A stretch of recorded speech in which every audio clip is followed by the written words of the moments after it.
Hey guys, welcome back. I'm Madison, and today I want to talk to you guys about some plants that I think you should maybe avoid if you are a new houseplant parent because they're kind of just confidence killers in many different ways. So let's just go ahead and get on into it here. But before we dive too deep, I just want to remind you guys to hit that subscribe button if you haven't already. If you've been watching my videos for a while, hit that button so you don't miss any of my new ones coming out. And definitely leave this video a thumbs up if you like this kind of content or you find it helpful or useful or entertaining in any way. The first plant that I think you guys should maybe stay away from, or honestly, definitely stay away from if you are a new houseplant parent, that's gonna be palms slash ferns. I'm gonna put these guys in the same category because to me, they are equally as tricky and difficult and honestly kind of for the same reasons. Now, the only caveat for this is if you live in like a super tropical climate, like Florida or something like that, maybe even California. I feel like it's pretty humid over there maybe. You might be okay with these plants, but if you live pretty much anywhere else, you might struggle trying to grow palms and ferns inside your home. Okay, so first, let me get into palms. Let me get into my personal experience here. One of my very first houseplants moving into this place was a majestic palm. My mother-in-law got it for us as like a welcome home gift when we moved in. And okay, now that my dogs are done barking. So yeah, my mother-in-law got us a majesty palm or a majestic palm, whatever you want to call them, when we first moved into this place as a like housewarming gift, I suppose. And it stayed alive for all of like maybe a month or two. That might even be generous, honestly. It did not stay alive for long. I couldn't figure out why. First I had it in like kind of a darker corner in my house, quickly realized it's not gonna like it there. So then I moved it like just right next to a window and it still absolutely hated it there. It seemed to hate it there even more so than where I had it before in kind of a darker corner. And I think that is because I had it kind of closer to like my front door. So it was getting a little bit more draft coming in and out, although it was like springtime. So it was pretty nice out. So I don't know. I wouldn't have thought that the draft would have been a big deal. So it was though. So I ended up moving it back to that darker corner and it did okay for like a hot second. Like I was gonna say a hot minute, but no, it was just a second. It was not long. And then it eventually succumbed to spider mites. Now, I didn't know it at the time. I had never experienced spider mites before, at least not to my knowledge, and it was rough. It got just ravaged by spider mites. Is that the right word? Yeah, it got taken down by spider mites. Like, it was crazy. It happened so fast, and before I knew it, it was just like, it was gone. That was it. It was done for. And it was also always very, very wet. Maybe that could have had something to do with it as well. The soil was always very damp, like I could never get it to dry out. So maybe that had something to do with like encouraging the spider mites or something like that. I don't know. But I've heard a lot of other people have a similar issue trying to grow palms in their homes because it is just too darn dry. The humidity is not high enough for them in our homes. That's another thing too. They got so crispy. All of the tips of the leaves just started slowly crisping up. Like, it was so heartbreaking, you guys. Oh my gosh. Especially because like, you know, it was important to me. My mother-in-law got it for me, so I really wanted to keep that sucker alive, and it wasn't happening. It was not in the cards.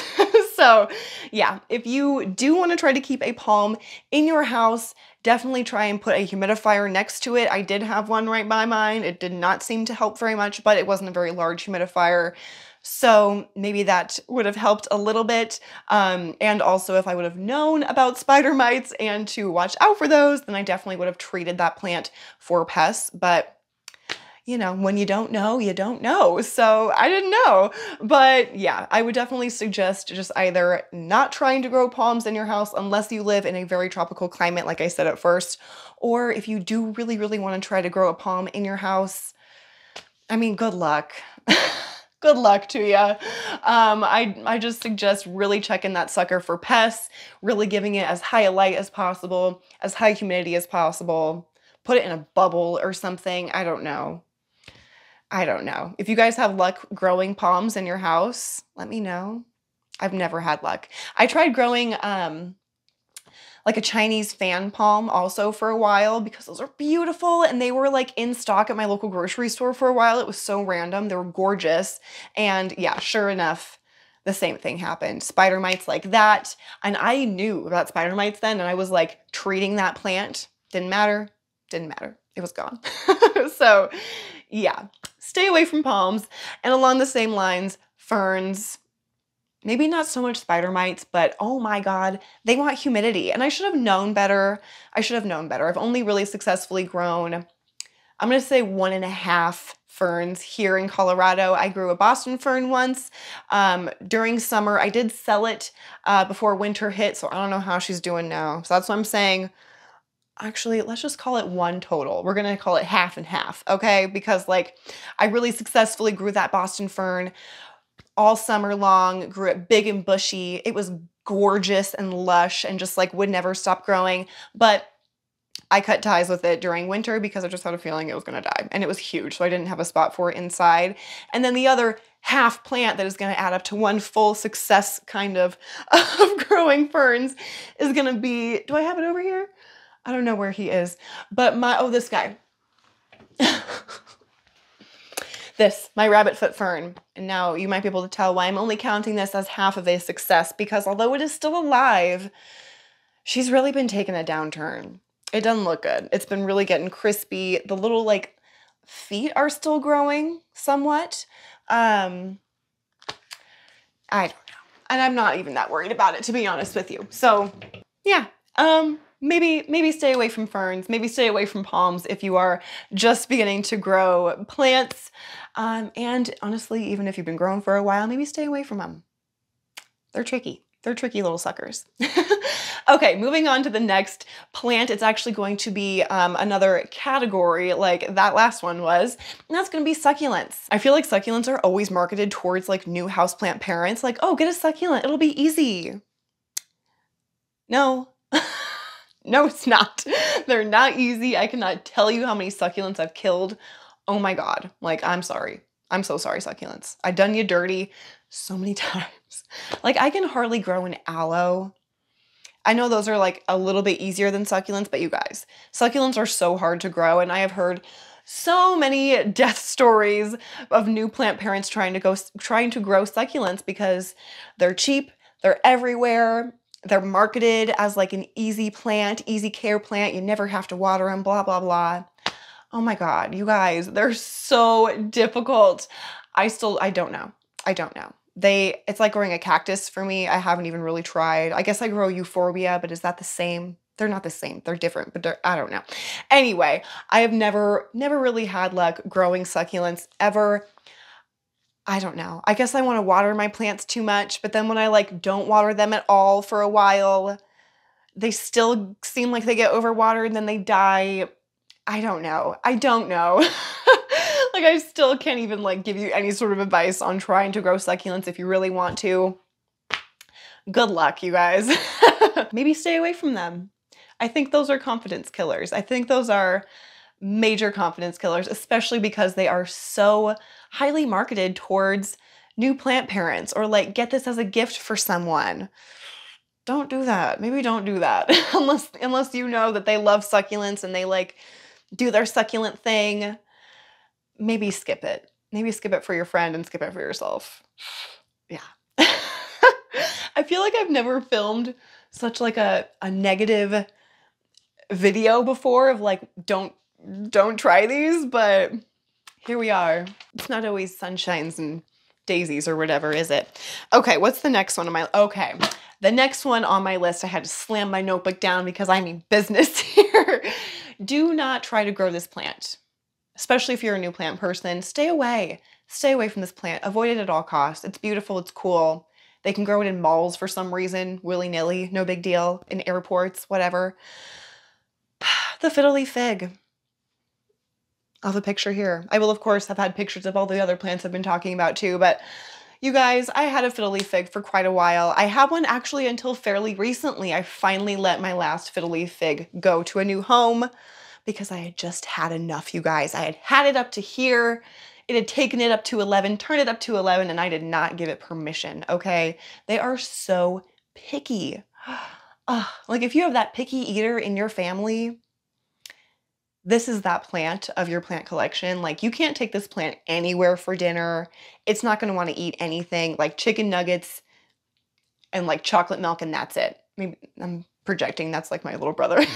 But it's so picky with watering, with light, with any sort of change in its environment. If you just try to like, rotate your plant, a quarter of the way or something to try and make it more even for the light, it's not gonna like it. It will drop a leaf or two. Like it's so picky. Oh man, a moment of silence for all of the dead fiddle leaf figs out there.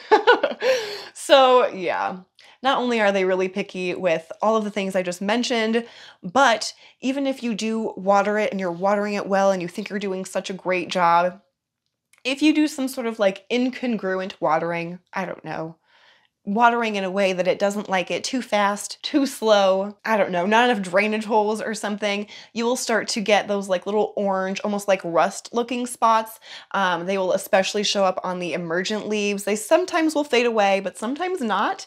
And it just doesn't look very good. So yeah, and I think that is called edemia. I will look it up and I'll have the actual word for what I'm talking about on the screen for you so you can look it up if you want to, if that is something that your plant is doing. There are definitely ways to try and mitigate that, but for me personally, I don't know. Maybe I just have too many plants and I'm not able to give that fiddle leaf fig that like undivided attention that it needs and wants, but I'm just not really interested in owning any plants that require that level of like, oh, what's the pH and what's the this and what's the that. I'm not gonna do that. So, and I think that's absolutely fine. If you are into that, then definitely give it a go, give it a try. Maybe you can grow a big, beautiful, lush fiddle leaf fig. No problem if you can. Props to you because that's amazing. But yeah, in my opinion, I think you should avoid it. Avoid the fiddle leaf fig. Ooh, I've been sitting like on my feet. I can't do it anymore. They're falling asleep and now I gotta reorient you a little bit. What's my next one here? Yes. The next plant that I want to go over with you guys for a plant to maybe avoid, maybe stay away from this one, especially as a new plant parent, because again, it is a just confidence killer. At least for me, it can be a major confidence killer and just be like, what the hell? What the hell? That is going to be the pink princess. Now, I do still have a pink princess. I have a little bitty baby. And I do love her. I love the pink princess. I think it's beautiful. I think all of the plants that I've mentioned today are absolutely beautiful plants, stunning. I love to see them in anyone's collection. They're just not going to survive in my collection. And I feel like as a new plant parent, you might just struggle with these ones, but that doesn't mean that I don't think that these plants are absolutely stunning and beautiful and deserve a spot in anyone and everyone's home. I just be a little bit wary. And the pink princess is definitely that plant for me. It's so beautiful. It's so stunning, especially when you get like that perfect specimen that is just like banging, you know what I mean? The colors are just like super rich and beautiful and the variegation's like perfect. But even with those perfect specimens of plants, those really, really, really gorgeous pink princess, I feel like you still have that risk of losing the variegation. They will revert so quickly. I'm gonna grab mine. Hold on. This little guy is mine. I potted her up in a slightly larger container of sphagnum moss recently. And okay, so I don't have like the most crazy beautiful specimen of a pink princess you've ever seen. It's not like the most variegated or anything like that, but we were doing really, really well. So we were kind of bumping up on variegation ever so slightly. We had this gorgeously variegated leaf here, and then I had it taken away from the spot that it was originally in that was like pretty darn close to the window. I had it set on like back and on the ground, kind of where I'm sat right now actually, for like a week and a half. Literally not long at all. Just a short while. And in that time, it popped out a new leaf. And it was this one. Almost entirely green. Like, you were only away from the sun for like a week, dude. Now it is already starting to push out a new leaf there. I don't know if you're going to be able to tell. It is preggers, so that's good. And hopefully that leaf will be a little bit more pink, have a little bit more pink going on, kind of like this leaf here, because that one is so pretty. But yeah, it just reverts at the drop of a hat. Is that the saying? That sounds funny. But yeah, it reverts so easily, and that is really the main reason that I feel like you might want to avoid this plant as a new plant parent, because sometimes it can just be really hard to figure out what those right conditions are that it wants. I find that with this particular plant, not only does she want really bright indirect light, not direct light because the leaves will burn, but she does want really bright indirect light. And in addition to that, she also does much better with really, really high humidity, because the kind of philodendron that this is, the leaves will get stuck. It'll do that little like caterpillar like thing, you know what I mean? Like, woo! And it'll get stuck and then it'll snap, or like it won't like fully unfurl, and then it'll get those like weird marks in it, and it'll just like never look right, you know? And it's just, it's kind of tricky. So I keep this guy in a covered dome, or under a covered dome rather, so that it's getting like 90 to 100% humidity pretty much all the time. And that's how I've had the best luck with it. Like I said, for this newest and most green leaf here, I had it pulled away from the window. She didn't like that, and neither do I. So yeah, that's the reason, or those are the two reasons, I suppose, that I think you should avoid this. Actually, I do have a third reason now that I'm thinking of it to avoid the pink princess as a new plant parent, because not only will it revert if not given the correct conditions, and not only will the leaves get stuck coming out, but it will also get really lanky growing if you don't have the proper sunlight and everything like that. It'll just grow really gangly and kind of ugly. Yeah. And I didn't even mention that the variegation could get so muddied, because, I mean, you know, we're mixing a bright pink and like a pretty dark green. So you can see right here, it's almost starting to get that kind of muddy coloration. It's like, it's not bad by any means, but if it was more like splooshed together, which definitely does happen, it wouldn't look very good. And when they do revert, I gotta say, it's nothing to write home about. So I don't know. It's not like a Philodendron Brazil. It's not like a Marble Queen Pothos, where if those guys revert, you still have an absolutely stunning plant with beautiful color. If this guy reverts, it's just not as appealing, at least not to me personally. Again, all of this is like personal opinion, but yeah. As a new plant parent, maybe stay away from these, especially with them coming out in big box stores. I would be very, very, very picky. I am so excited that they're in big box stores now, but I would be super picky about which one you pick. And I would, if you do pick one with like, you know, good variegation or even lower variegation, I would make sure you stick that sucker like right under a grow light, and hopefully you'll start to see good variegation. I have seen quite a few posts from people on like Facebook market groups and stuff saying that, or posting pictures of, you know, their updated growth pics of their pink princesses that they bought from big box stores recently with beautiful variegation that's been pushing out. So I do think it's not necessarily 100% genetics that determines the look of the plant. I think you do definitely have some control over that. So I would just say to try and take control over it if you can, because otherwise it's just going to revert back so quickly. Like, I don't even understand. I've had it up to here. I will say, before I move on, if this does continue to push out like really non-variegated leaves, like if this leaf that comes out is less variegated and then the next one that comes out, so once we have 3 really like very, very low variegated leaves, I will chop it to right before this leaf. So I'll leave this leaf on it and chop all the other ones that are not variegated. Hopefully that will encourage the plant to grow more variegated leaves again.